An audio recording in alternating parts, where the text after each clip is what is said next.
But come on, the Army beating the Navy, that's always a big win for us. Come on. It's That's always always good. a big win, especially how close it was. It was a 17-11 game. 17-11. Yeah, it was a good game. I mean, I feel like all the military services football programs are kind of boring to watch. Like Air Force, they just run the ball and play good defense.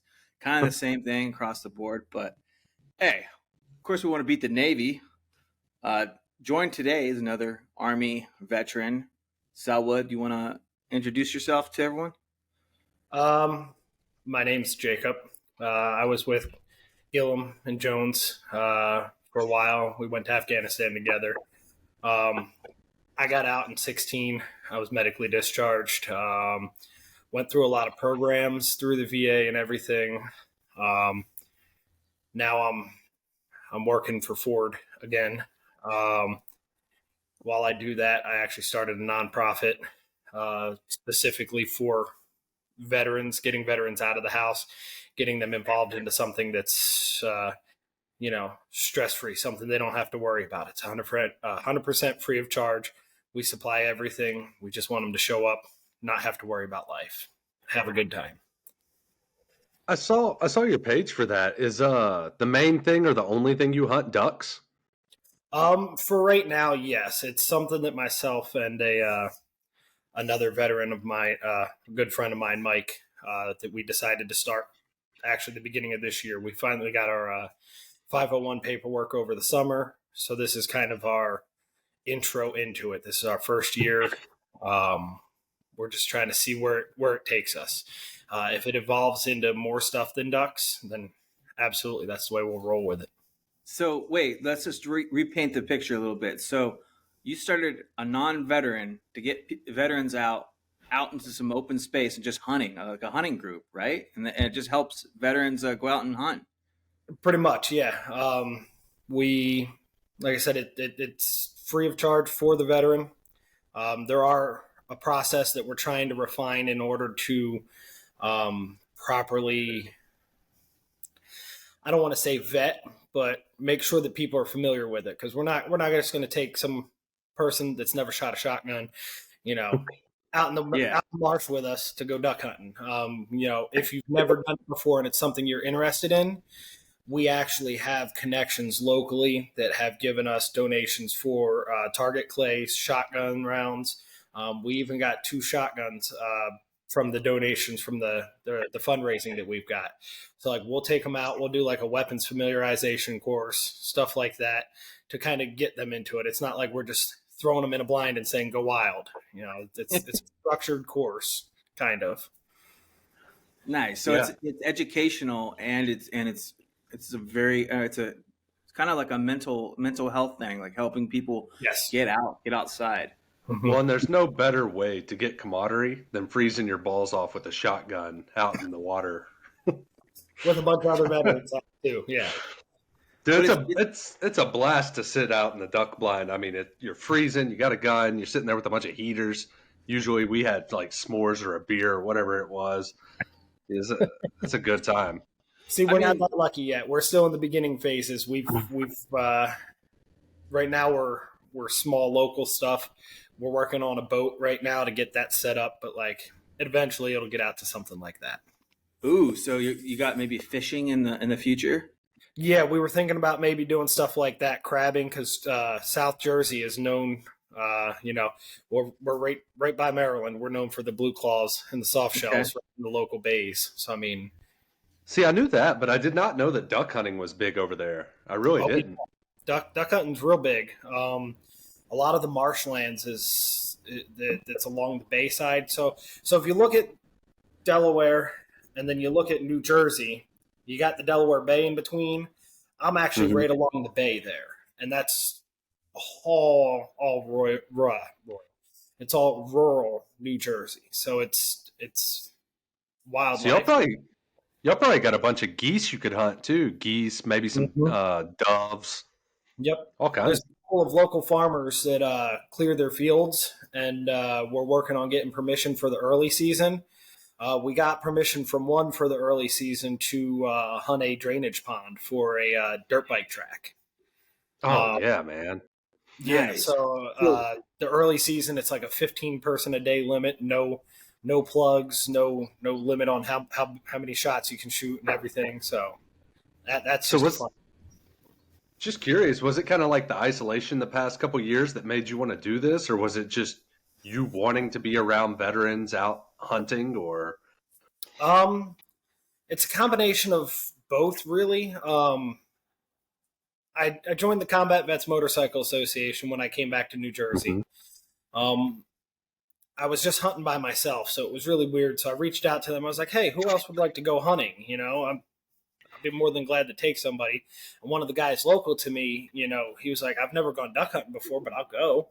And he's actually the co-founder of this because we were having such a blast, just the two of us going out duck hunting. And his wife said to my wife, she was like, "Dude, he's the happiest he's been in a long time. Like, he can go out there in the suck all day, pouring rain, cold, freezing, kill a couple of ducks, and he'll come back with a smile on his face bigger than if he was, doing something else." So like that really sparked that for me to, if we can do that together, why can't we get other veterans out and doing that? Why can't yeah, we get that spark back to other veterans that need it? Because it's a stressful time of year. Christmas is coming up, Thanksgiving's coming up. If we can get you out on the water, get some ducks, give you something to forget about for a couple of minutes, a couple hours during the day, it'll mean the world to people. do you pluck, skin them, and let them keep them? I mean, yeah, if that's what they want, we can. There's another veteran, an Air Force veteran, that's reached out to me. He duck hunts kind of locally. He offered up his services to do taxidermy services. So, like, if a veteran shoots a duck, Oh, it's a real pretty duck that he wants to keep or something. We can send it off to him. Take about 6 months or so, and get a yeah, duck. dude, Man, that's this is awesome. awesome, man. I'm Mm-hmm. like, it's a really good idea. Yeah, it Um, is. That sounds awesome. Yeah, I, you I guys should love come it, out sometime. I'll put you up in my house. We can go shoot some ducks. bro. Whenever my wallet gets a little bit bigger, I'm in. Yeah.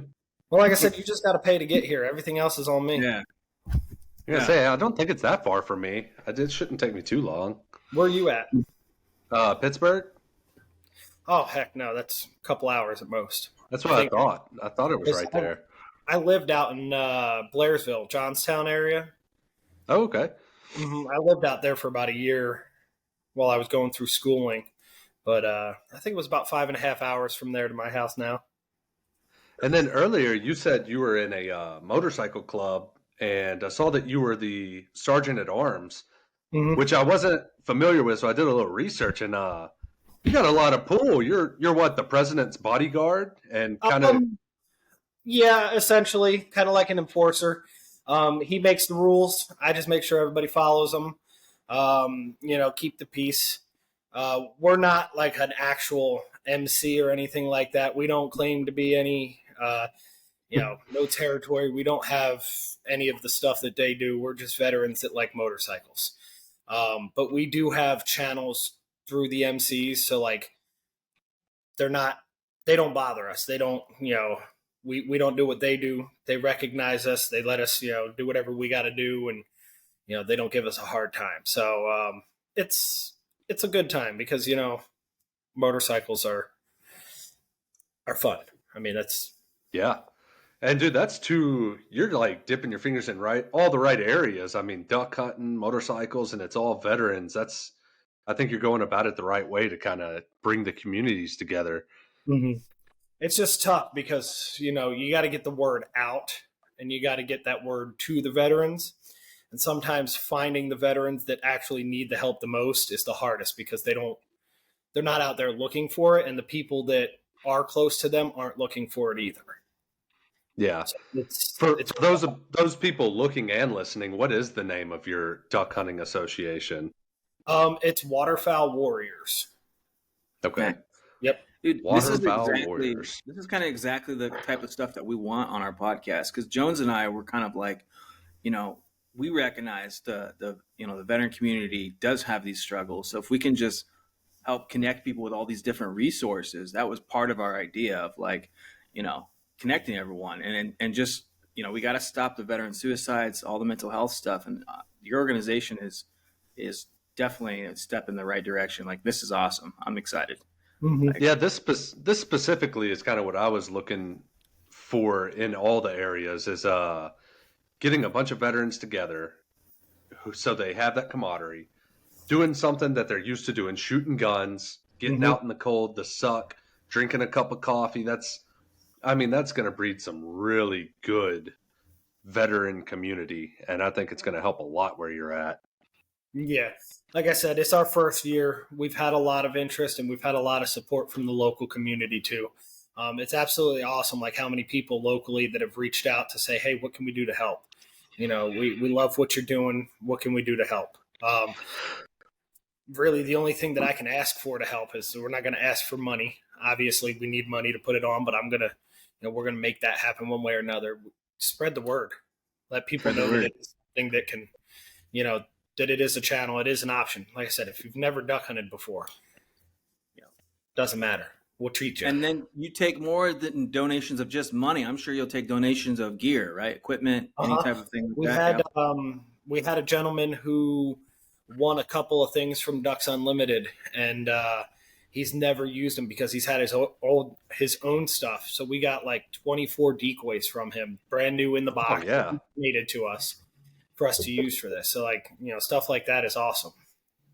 I live in Coeur d'Alene, Idaho, and I'm wondering if it would be a good idea to do something like that here. It's a huge Mm-hmm. veteran community. We have one of the largest veterans per capita, and there's hunting and fishing here and outdoor hiking, any type of outdoor recreation. That'd be such a good idea. Yeah, absolutely. Genius. Especially in Idaho. I'm not sure where Idaho is on the flight line for the migratory birds out there, but what I've heard is those upper states above Colorado and everything, they've got real good duck hunting out there. Because I've even looked at doing a couple of trips just for myself for fun out in Wyoming. Like, who would have thought that ducks are in Wyoming? Well, if you ever want to come up to the Pacific Northwest, I got you. A lot of people don't realize what Idaho is like up here. It's beautiful. It's like Colorado with smaller mountains and lots of lakes, tall trees. It's gorgeous, Oh, and I the was gonna hunting is great. I'm not a big hunter, but everyone that hunts is like the hunting here is so good. So I was gonna say out in Idaho, it'd be perfect if you did like 5 or 6 veterans and go out and shot a moose, and all of you kind of cut it up, field dress it, put it in a bunch of rucksacks, and have 6 or 7 people carry out 1,000-pound moose. yeah. ooh, and then yeah, we could give out some of that meat to veteran families in the holiday time too. Mhm. That'd be awesome. Y'all have got lots of big game. Idaho would be a perfect place to do stuff like this. Oh, yeah, absolutely. I was going to say, going back to the beginning, I didn't know you med boarded either. If you don't mind talking about it, what kind of happened with that? Um, so when I got hurt unloading that Blackhawk in like the last couple of weeks before we left, I really didn't think anything of it in Afghanistan. But once we started back with the PT on the regular schedule, I was getting shooting pains down my leg. I was getting like terrible pains. Like I could run like it started off, doing like 4 or 5 miles, no biggie. Then it was 3 miles and it would start to hurt. Then it was 2 miles and it would start to hurt. Then it was to the point where I couldn't even run. So Captain Kerman, the PA, he sent me to physical therapy to try and do a bunch of stuff. They wound up sending me to an orthopedic surgeon, and apparently I screwed up the inside of my hip. There's a labrum that's kind of like the cushion on the inside of the ball, and I guess the impact that happened to it tore all of that, and it hasn't been able to heal properly back. Correct me if I'm wrong, but weren't you hopping off of the Blackhawk and kind of slipped on a rock or something? Yeah, when I turned around to grab the box of the foxes and echoes that were loaded up in it, Mm-hmm. it like the bird shifted, and when I pulled, I fell, and the box fell on me. It was all jacked up, stupid mistakes. It was just Yeah, dumb It's injuries. funny. I got hurt at the end of the deployment too, yeah. because I remember like we went down the side of that cliff with Lieutenant Adams, and whatever. When we got back to the cot, I had guard duty in like 5 hours, and all of a sudden I took a nap. I'm like, I'm gonna take a nap. I wake up, and my knee is just shooting with pain. Like I never felt so much stiffness, but I was like, after I got done with guard, I told I think I told you and Doc Sobers, and then I told Mhm. squad leader Sergeant Douglas. But I still finished off. I did that. We did the final mission and everything. But I was like, what the heck is wrong with my knee?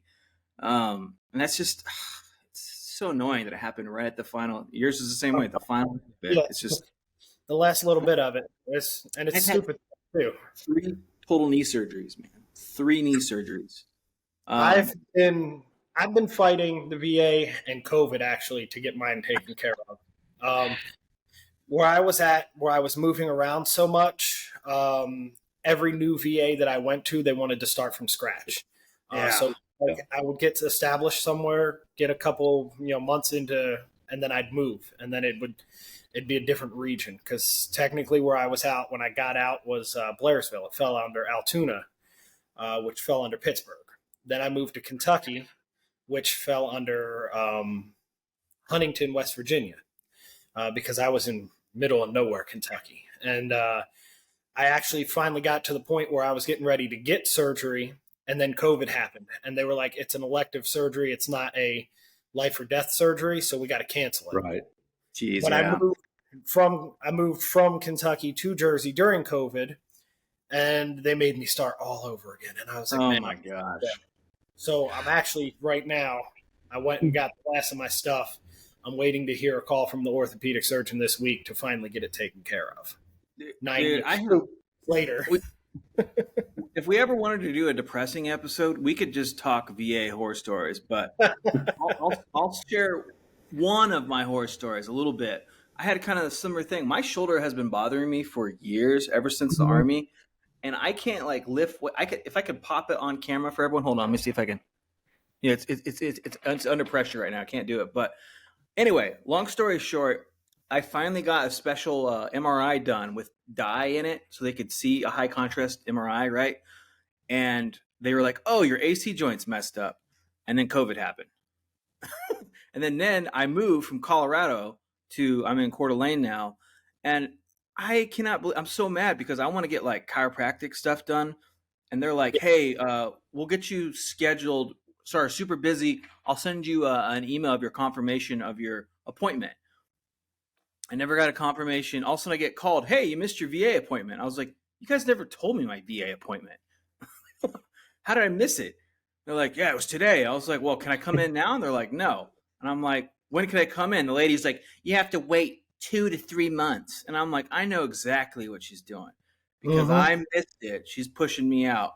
And this is not a bash. There's a lot of good VA workers, but sometimes you get one bad apple in there. Like, I'm like, "Come on, lady. You guys didn't even send. Well, where's my confirmation email? I didn't get a postcard. I didn't get a confirmation email." My other VA, they would send you, and you could even log into the VA thing and you could see everything. I'm like, that's where I'm at. So when you med board like that, you don't automatically get 100%? Because that's what I was always kind of led to believe.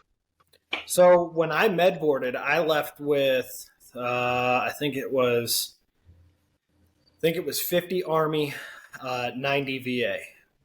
I had the choice of either a medical retirement through the Army or a medical discharge and collect the VA. So I went with the medical discharge because my injury happened in country. You also get a lump sum. Okay. So you didn't get that lump sum if you took the medical retirement. There were other perks and benefits that you do get from the medical retirement, but at the time when I weighed my pros and cons, the medical discharge with the VA and the lump sum was the best choice for me. Okay. There's a lot of options with that, and there's a lot of gray area with that the VA and the Army and the DoD don't clarify for a lot of veterans because they don't know what decision to make. They say you're stuck with A or B. Well, no, you're not stuck necessarily with A or B. Take your time, look into your options. My biggest advice to anybody going through that situation is to get in touch with somebody at the local DAV. The Disabled American Veterans organization is probably one of the most influential and powerful VA claims specialists. They have a whole team that's paid to deal with VA claims. So if you're not sure about what's going on, what's your options, your routes, if you're going to get medically discharged or retired or anything like that, the DAV will clarify anything for you, and they'll work hand in hand for you. Because three or 4 years ago, probably 4 at this point, because it was my 5-year mark, the VA actually tried to decrease my claims. They were going to take me, they were going to take me from 90 down to 70. They said they've been doing that a lot lately. They said because there was no record of me receiving treatment for my back injury, that they were going to reduce my back claim. That's bull. I just want to put it on the record. Every freaking veteran has back problems from the military. That's insane. Every single back problem related injury is from the military. It's insane. Well, I've been seeing a lot where, like what he's saying, people are getting their claim status decreased, and there's not much you can do about it once it's set in stone. You got to start all over again. I was going to say, you get like a 60-day window. You get a 30-day window to appeal, and then like another 30-day window to actually provide a case for your appeal. I was lucky enough to contact a gentleman, not with the DAV, but with a Veterans Multi-Service Center here locally. And they, free of charge, took all my paperwork, looked everything over, and filed the claim with the VA to dispute it. And after we had the interviews and everything, I actually came out with not retaining this 90%, but he got me to 100% total and permanent. Well, I guess that's a good thing. Hold on, 2 things though. You said an organization helped you? Yes. Free of charge. Are you able to share that? Because any veteran out there might. So they service the Delaware, Pennsylvania, New Jersey, and I think they got a couple of offices in New York now, but it's the Veterans Multi-Service Center. That's what it's called. That's the name of it. Milo was my representative. He was here local to me in Vineland and Millville. He was a great guy. Awesome. He himself is a combat veteran. He is also fighting with the VA. He knows the ins and the outs. He knows everything. That's literally what he's paid to do. It's so crazy. I find it wild that there's somebody whose job it is, who's constantly just like watching cameras, calling, going through people's profiles. This guy hasn't seen the VA in 6 months. Take it away. I was just thinking the same thing. I'm infuriated right now. That means there's an auditor. There's one fucker. Yeah. I'm going to say fucker. When I say fuck, I want it to mean something. There's a fucker over there that's like going through and auditing veterans and be like, you know what? Let's decrease this guy by 20%. Like, are you serious? Well, and see, I fucking go to hell. I didn't know it was a thing until I joined this Facebook group. I cannot think of the name of it, but it's a veteran administration page where it's a bunch of veterans asking for help. And a few weeks ago, I noticed a lot of people being like, oh, hey, my percentage just got lowered. And even Vietnam vets with like Agent Orange being like, hey, I got lowered from 100 to 70 because I haven't been, even though this is a permanent illness. And like, can anybody help me? And dude, I'm telling you, it's hundreds of people reaching out right now. So from what I've discovered in my time with it is that you can be 100%, but if you're not total and permanent, the VA is open to audit you at any point in time that they determine that they want to.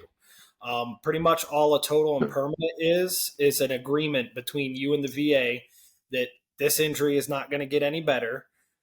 Your cumulative status is not going to get any better. So we're just going to leave it as is and review it in like a long-term review, not a short-term review.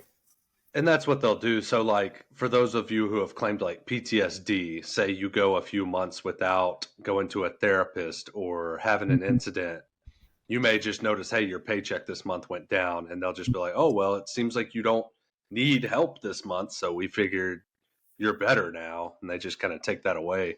and then you got to fight it from square one again. Yeah. Now legally they are required to give you like that, like I said, that 30 and 60-day notice. You get 30 to appeal it, 60 to, but like with people that move a lot, like I did, I do. yeah, exactly. Like you have to stay on top of your address with them because they will send it to your old address, Oh gosh, and they will, and they'll be like, "Well, we sent it to you." that See, stresses me. yeah, I really got to go to the VA here and get signed back up. So I've been bouncing around the U.S. and I haven't gone to the VA because it's holidays and moving and new jobs, and Yeah, it just kind of gets put on the back burner. And then I hear stuff like this, and I'm like, oh crap, I need to stay on top of stuff. That extra VA paycheck is just saving me right now in this horrible economy. Like oh, the They're fact that watching they you would like, the yeah, fact that they would audit, they're like grocery prices, another $3 increase on each item. Let's take away his VA paycheck. yeah. Jeez. just Who watching has Gillum that just job? waiting. No, that's like my wife and I. We just went grocery shopping, man. We spent about $240, and like the cart wasn't even full. I know, My man. kids, Sucks. I remember I bought Uncle Ben's Ready Rice, those little Yeah. microwavable pouches. It was like 89 cents. That Mm-hmm. same 89-cent pouch is three It's like, dollars and 23 cents. That's a yeah, 300% increase. did you see Everything's got a they, 300% increase. That's insane. a yeah, couple days ago they did the scene in Home Alone where he's at the checkout and he has like yeah, the toy soldiers and a TV dinner, and he hands her $20 and gets some change back. Yeah. They did an exact replica now, and it was like $78. Jesus. Is this dentist ADA approved? That's what he asked. Remember at the cashier? Yeah, yeah, yeah. But that's what She's like, I don't know. we spend probably $320 a week. I mean, Jeez, yeah. I got kids, but still, it was Yeah. never like this. This is insane. I was I just saying skip we breakfast. don't have kids, and it's still ridiculous. I skip breakfast. Intermittent fasting. It's the perfect time to diet. All right, kids, it's time to start fasting. Forced diet. Yeah. Yeah. They're like, it's been 3 days, please. I'm like, I don't want to eat, you know? It's like, fuck. Do I need this to survive? It's helping my health, I guess. Yeah. No, it's a sad state of affairs with the way inflation is and the prices, and hopefully it'll get better. Everything will get some interest rates down, get some food prices down. Yeah. Hopefully. You know, we're not really a political podcast, but No. but there's one political stance probably Jones and I stand. It is making sure veterans are taken care of. So apparently, so what you said, you did some time lobbying Congress, right? Do you want to talk about that a little bit? Or So my time in Kentucky, I stumbled on a great group of guys in a VFW, and we hit it off real well together. I even wound up becoming the post commander for a little bit. I was an all-state, all-American post commander, and then that's when I found out that the VFW goes yearly, twice a year, to DC to lobby your representatives of your state. So I went, I think 3 times now, 4, to DC, and I've sat in Rand Paul's office, Mitch McConnell's office, all those. sorry. Huh? I'm sorry. Yeah. Sat in their office. One of the big ones that I pride myself on being involved in was Blue Water Navy. It was a bill that was passed right after the last time that I was there. Pretty much it said that Agent Orange was only applicable if you were in this little circle. You know, even though you transported the containers, you transported the stuff, you were exposed to it from Hawaii to wherever, all across the Pacific, because you weren't in that little zone, you weren't able to get Agent Orange coverage. So I think it was 2018, they passed Blue Water Navy Act, which meant that if you were in the Navy at all and you have any signs of Agent Orange related illness, you're now covered presumptually under the VA, and they'll take care of you. Presumptually. He says he's in Mitch McConnell's office. I just picture Selwood with the big buffalo hat all painted up. Dude, He's like I could just see him like some kind of like Simpsons villain or something, just in there like. Well, it was really weird. Um, Everybody kind of had their staffers, and they were all involved, and most of the guys talked to us. Mitch McConnell was the only one that really never interacted with us. His staffers did all of his work for him. It was like he was just present, and he had about like 10 cronies that were able to answer all of his questions for us. He really only said, "Hi, welcome. How can we help you?" And then, "All right, you guys have a great rest of your day." Like, that's all. That's really the only interaction with Mitch McConnell we had, because all of his representatives, all of his team members had, the answers that he couldn't. I guess that's because he is the highest ranking Republican member. So I guess he's got a lot of responsibilities, but at the same time, it's kind of like, do you do your job or does somebody else do it and you just sit there and get all the credit? Yeah. Speaking of jobs, you've said all your extracurricular activities. What do you do for a living now that you're out? I was a mechanic for 7 years, 6 years, 6 years, 7 years.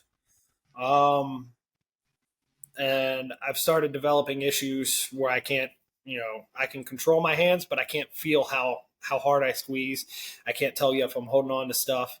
So I was dropping wrenches, dropping bolts. I wasn't able to do that. So I went from being a mechanic to a service advisor. The person that you see when you go to the dealership and say, "Hey, my car's making this funky noise," I'm the guy you talk to. Oh, okay. Mm-hmm. And is the dropping wrenches and stuff, is that military related too, or is that just a whole different ball game? No, that's that. So there was 2 injuries on my back. There's a lower one. I've got my L4 and my L5 are pushed forward, and then in my C spine, I think it's my 5 and my 6 are actually going across from each other. And when it does that, I lose feeling in my arms. Oh, okay. That makes sense. So, I have an inversion table. Like, I use it, try to do it every day. And then I also have this physical therapy device. It's like this neck thing. And you hang it on your door, and it squeezes your neck right here, and you have handlebars, and you pull, and you do a squat with it. I know it sounds ridiculous, but it actually pulls on your lower spine and decompresses it. And it's the only way I can get relief. It works. It's the opposite, because I've tried the inversion table, and that just causes more pain. It's like the separating of it actually hurts it more. Really? Well, Jeez, you might need to get some kind of surgery then. Oof. That's pretty normal. A little bit of choking's the only way a lot of people can get relief. If my neighbor looks in and sees me just going, you're like, what is that guy doing over there? Just trying to get some relief, man. It's my back. Yeah. Bunch of heathens. Drinking a beer while I'm doing it too. No. You get stuck in it. No. You're the cops coming into what's going on here? You stuck? I promise it wasn't a weird sex thing. Yeah. I was just trying to get some relief on my spine. But why are your pants off? Well, I was trying to get free.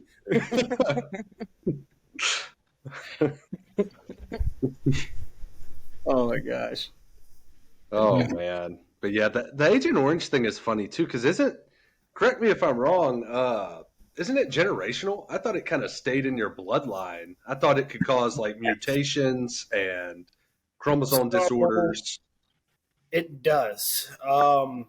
It's not everybody though. From what I've looked into it and found is that, like, if it is real bad in certain people, it will be generational. But some other people, like my grandfather, had Agent Orange. That's what he actually died of, throat cancer related to Agent Orange. I didn't know that until I grew up and started looking into it. Like, when all I remember is that, I was 8 or 9 and my grandfather died. That's all I knew. But they're constantly experimenting on us. Like, is it the same? It's the same office. There's like a little shady, well-lit like shady lit office. There's a guy, he's like, I audit the veterans. And the other guy's like, I put the new chemical in their water. It's probably the same guy. Anthrax shots, yeah. It's He's the like, same guy. now we have Agent Red we're going to put in, and then we're going to take their claims away 6 months later. Well, that's like the guys with the Gulf War syndrome. You know, the guys that were exposed to all that burning oil and all those burning tires and everything like that. That's terrible. I know a guy that's got that, and it's bad because like they get all sorts of GI issue, all sorts of nerve control issues. You know, it's a terrible thing. The burn pits in general. I know tons of dudes who were denied claims on asthma problems, things they didn't have pre-military, and we burned shit on both my deployments. I don't see how you could deny something like that, but I know tons of guys that are fighting to try and get it. Mm-hmm. They've got all kinds of breathing issues and nasal issues, and well, that was crazy. Kind of what saved me a couple years ago from the reduction from 90 to 70, and put me into that 100 total permanent. I have a chronic cough with lung nodules. Now we burned shit in Syedabad, but when we were in, when me and the other guys, when we were in Metalam, we also burned everything there too. And it was terrible. The whole place stunk. Like, we should all have claims just for just being in Afghanistan. My lungs are permanently disabled from that smell. As soon as you get off the plane, it smells. And then so funny. It was a literal shithole. There was bags of shit hanging from concentrate wire, whatever the fuck it's called. Fucking bags of shit everywhere. Someone would try to toss it over the wall and they'd miss. And there's just a bag of shit that's been hanging there for 9 months. Dude, it's so funny you say that because I've said that to people before. On my first deployment, we were out on this, like, it was like a 12-click movement and nothing but sun. It was a nice hot day. And we look out in the distance and there was like a group of trees. And we were like, okay, let's go over there, get some shade. We'll smoke some cigarettes and then we'll continue our movement, you know, get some water. The closer we got to these trees, the more unbearable the smell was. And it got to the point we were like, dude, I don't think we're going to make it to these trees. So we stop a little bit shy and a couple of us go to like kind of see what's going on, see if it's like dead people or whatever this smell was. We got probably 100 yards from the trees, 200 yards, and there was like a diameter of shit where people had been wading through their own shit to crap in the shade. It was like two foot deep, 100-yard diameter of just crap, human feces. And I was like, dude, the only shade within miles, and it was just full of poop. It was just this is the bathroom, the town hall bathroom. Dude, so I remember my fucking shit story. Well, I've got I remember one time we were on a patrol and Sergeant Spence, he's like, Gilly, get over there and pull security. And I was like, Sergeant Spence, this is a piss hole. And he's like, I don't care. So I laid in a piss hole. Like, fucking. Is that holding your head in it? I just smelled. And it was probably good for my character, but I remember one time I had to go to the bathroom. We were waiting for an airdrop, and I had to go so bad. It was hitting me hard, and I was like, all right, guys, I got to go. And I took a dump right on the ridge, and all I had to wipe was one MRE napkin, and I found some smooth stones, and that's how I wiped. I feel like that was the point of my lowest point in life.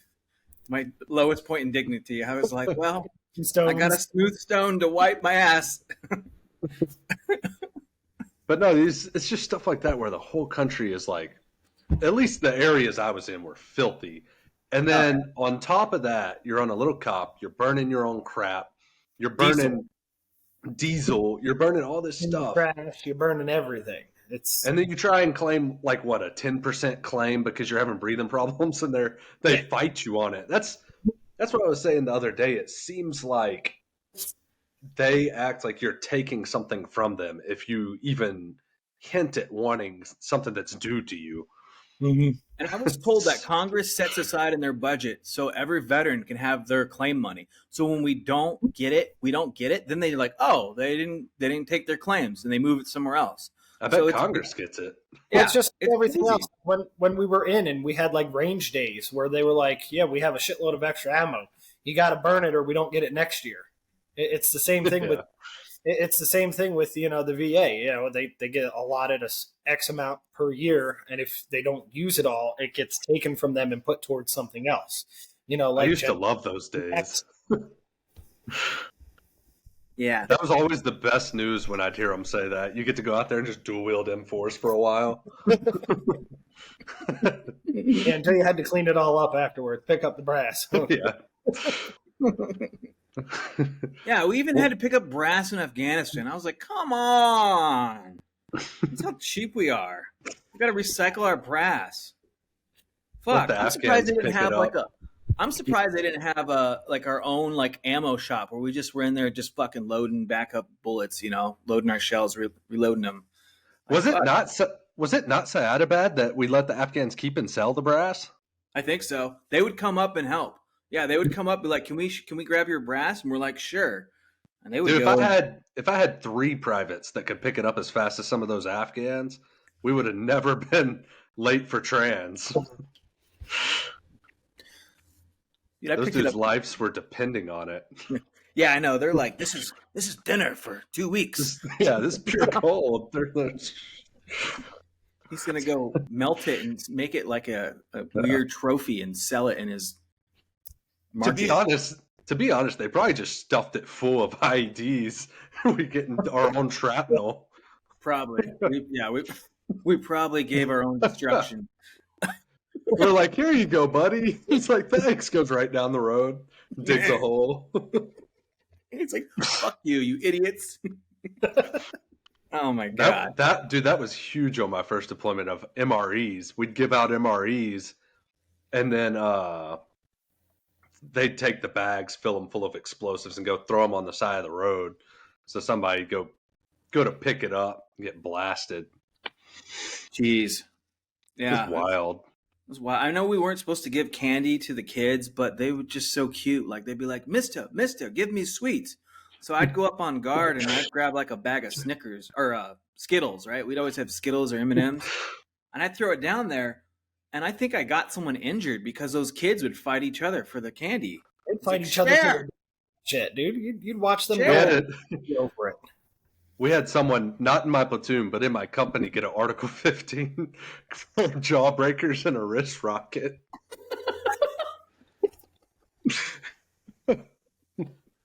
They'd be like, candy. I need to go through my, I got a hard drive through a lot of our pictures. I'm pretty sure I got some pictures where there's just bags of shit on the wall, on the fucking, whatever those things are called. I can't remember any of the words. Pesco baskets? Pesco baskets. Yeah, thank you.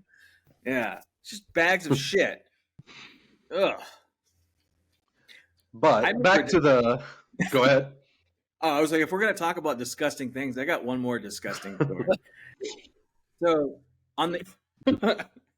This is gross, kind of. Okay, so I'm on guard duty, right? And you know how we had infrared on our crow system, right? So I'm just scanning infrared, and all of a sudden I see a body come out of a house. And it's, long story short, it's a chick, and she squats, and something comes out of her body. I think she just had sex and just like pushed everything out. It was. You think it could have been poop? Well, maybe my mind was in the gutter. Maybe she went to the bathroom, but I don't think you would do that right outside your door. You know. If it's infrared, how'd you even know it was a woman? Well, all right. It's just some dude taking a crap. He's up there daydreaming. Like it's been 6 months. I bet she's getting lucky. It's just some dude taking a crap. I didn't even think about that. It could have been. It was a long time, and any shape of a woman was just all I needed. Like, oh, that's a chick. It's a very It was like when we had a civil engineer come in. It was like a staff sergeant or something, and one of them was a chick, right? And they put her on talk duty, and she was on radio duty. And I was like up there, and I was like, "That's a chick on the radio." And I'd be like, whatever we called, I would be like, "This is Tower 1, radio check over." and I'd be like, oh, a woman's voice. And then I'd hear someone down there too. We radio check her 3 times an hour on shift, like just to hear that voice. Little things. Oh man. No, it was wild times. But back to what this was originally about. Man, I really do appreciate what you're doing for the veteran community, and it's given me some ideas. I'm gonna have to look into, because Pennsylvania is real big on hunting, fishing, and I actually know there's a ton of veterans around with gun companies, and like you said, you could find your taxidermy, find some guy that has the igloos or food or delis or whatever it is, and kind of put some little things together. I'm gonna have to start looking into that, because I think that would be a great way to get the veteran community here together and having a good time. Oh, it really is, and especially like you guys just passed rifle season just ended over there, right? I think that was right after Thanksgiving. Just say because shotgun season just started here for deer in Jersey. We had last week, and then the rest of this week is the last of shotgun season here. So, Dude, I haven't been hunting in 5 years, something like that, just due to kids moving, jobs, money. I mean, it's not so easy anymore to just go hunting and fishing. So it'd be nice to have a group of dudes to, when I do have time, places to go, people to hang out with. And like I said, that's part of the reason why we started what we did, was because, it is expensive. It is a hobby. It's not something that you can just, all right, I'm going to go buy a, $600 shotgun and go buy a couple $100 worth of gear so I can go out, twice a year. And then, it's hard to justify that over other things that you have. So, for us to be able to provide that to people, it really is a game changer in my eyes. For sure. Especially there's a lot of dudes, like you said, that have never done it. And that in itself, why are you going to spend all that money? You're like, man, I don't even know where I'd go or how to do it or how to field dress a duck or how to cook it. I mean, there's a lot that goes into it. You can't just go out. You got to know where to get the tags from, what equipment you need. And then when you shoot the duck, now you got to go get it. Yeah. If you don't have dogs, you got to make the lowest ranked guy swim out. Yeah. Hope your name is watertight. Yeah. Who got out the lowest rank? Get over there. Yeah. Dude, that was my job as a kid when my dad would make me go out on the ice.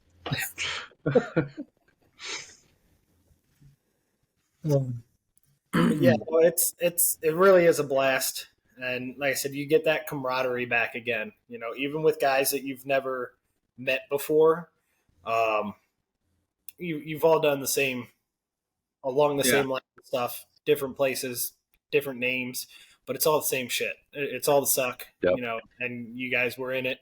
And to get back out into it with somebody else that's been in it, and you guys can just cut up and bullshit the entire time, it really does bring out that camaraderie, that sense of wholeness that you kind of lose when you get out. Like some people are lucky, they get into jobs where they, continue to have like some kind of camaraderie. You get guys that go into the fire department, law enforcement, stuff like that, because they've got their brotherhoods and stuff like that. But then, with the guys that, want to learn trades and stuff, I'm the only veteran in my shop.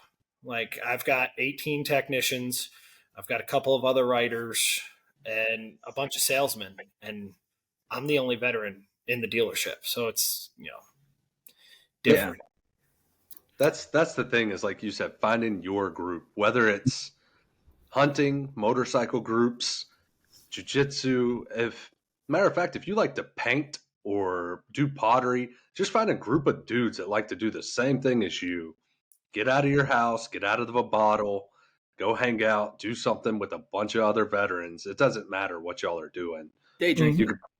You could put anything together and make it, good for the community.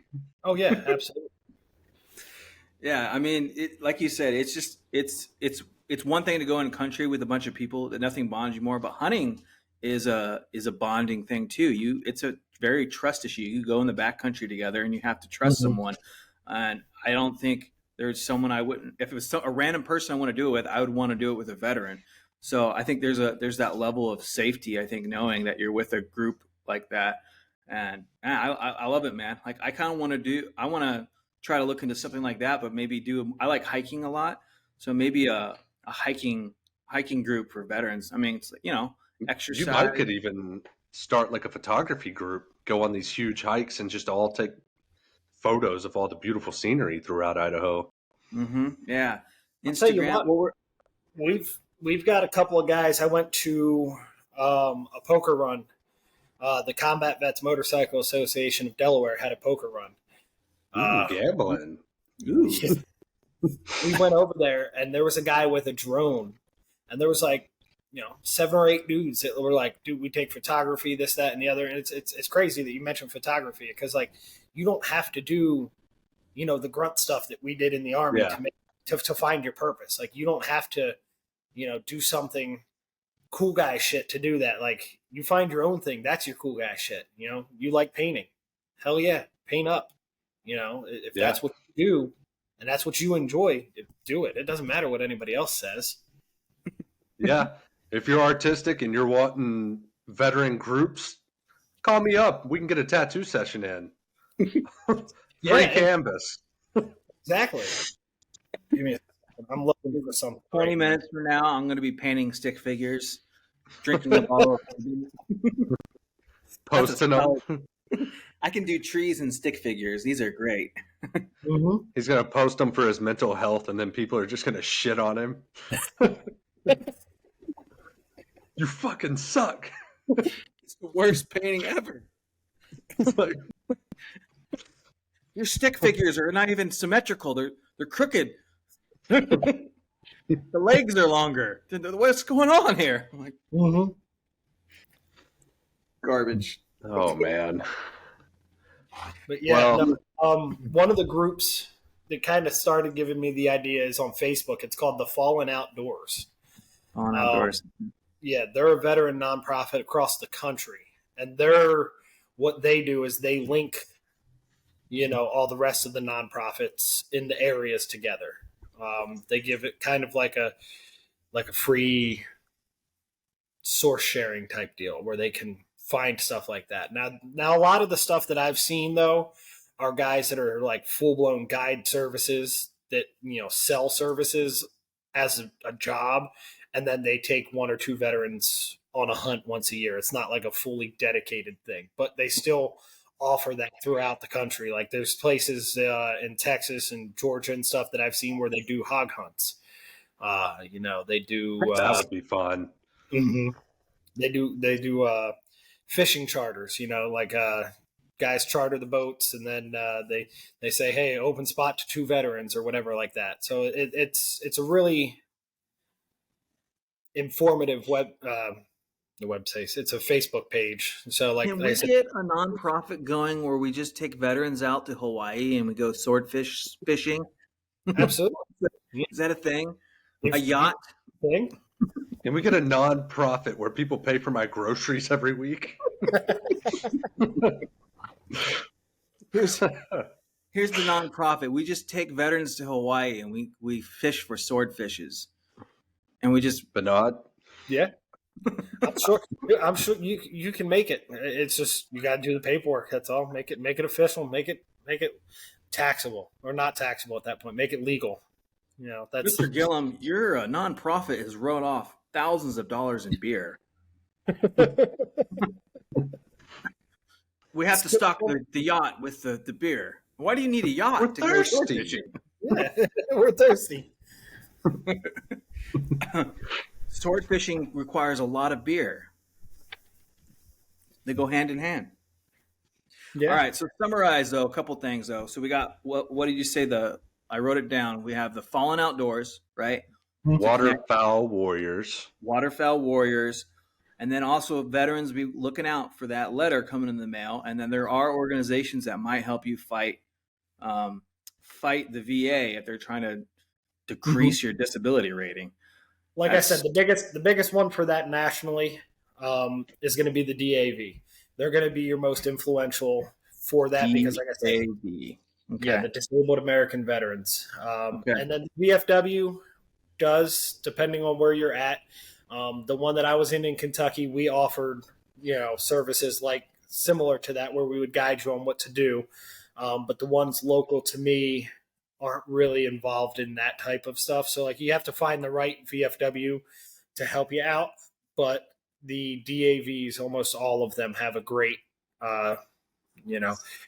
way to help you with your VA claims. And it's not just fighting the claims. It's starting claims. It's initializing claims. I can't tell you how many guys that I've talked to at CVMA events that have chronic injuries that have been screwed up from the military. And they're like, nah, I'm not going to take it. I'm going to take it. No, the VA sets that money aside for you. If you don't use it, you're not taking from you. I'm not taking from Gillum. I'm not taking from Jones. I'm not taking from anybody else. The VA is giving me what I get. And if they don't give it to you, they're just going to give it to somebody else. So it's Veteran, there for you. If you don't claim your disabilities, you're paying for Mitch McConnell's next yacht. Exactly. Bernie Sanders' 8th house. Exactly. I mean, like I said, they're there. They're there for you to use. It's not a weakness. It's not, seen as a struggle for somebody to reach out and say, hey, I've got an illness or an injury that I acquired in the service. You're not a tough guy for not taking advantage of it. It doesn't make you a better veteran for not using the system. The system was in place to take care of you. It's meant to support you in your time of need, to take care of your illness that you acquired serving your country. You put in the time, you've earned these benefits. And it doesn't matter what anybody else tells you. That's the end of the story. The VA has money for you. You're not taking it from somebody else. And even if you don't think you deserve it, there's people out there that say otherwise. Yep. And they don't want you to know about it. So a lot of times they don't tell you about it. And they're like, oh, yeah, you can claim that. You can. Mm-hmm. Yeah. So take advantage of this stuff because we all earned it. Every single one of us. Mm-hmm. It's crazy. Jones, you got anything before we wrap things up? No, I would just like to thank you again for coming on, man. It's been a long time since we've talked, and it's good seeing your face again and hearing the great things you're doing through the motorcycles, the hunting, going out and lobbying. I mean, it sounds like you're doing a ton for the veteran community. And I wish you the best. And if you ever want to come on to the show or have something else you want to add, more than welcome. I mean, we loved having you on. Yeah, man. Yeah, I appreciate it, man. I really do enjoy being on it. It's been a long time since we've talked, and it was real nice to, talk to you guys again. It's just, it's been forever. It feels like it's been forever. It's been forever. It has, and this is good because I feel like we're reconnecting, and it's great to hear all of our former buddies are kind of doing something to help veterans out too. A lot of them are, so this is a good thing, man. And Doc, man, I always remember us drinking the non-alcoholic beers on deployment a couple times. Yeah, they had a couple of them. I think we tried. I think it's a little bit of a buzz. Like, no, you got stung by a scorpion an hour ago. That's what that was. Anything. All right, guys, it's time to pop smoke. I hope you all have a good rest of your weekend, and talk to you soon. Yeah, you too, man. All right.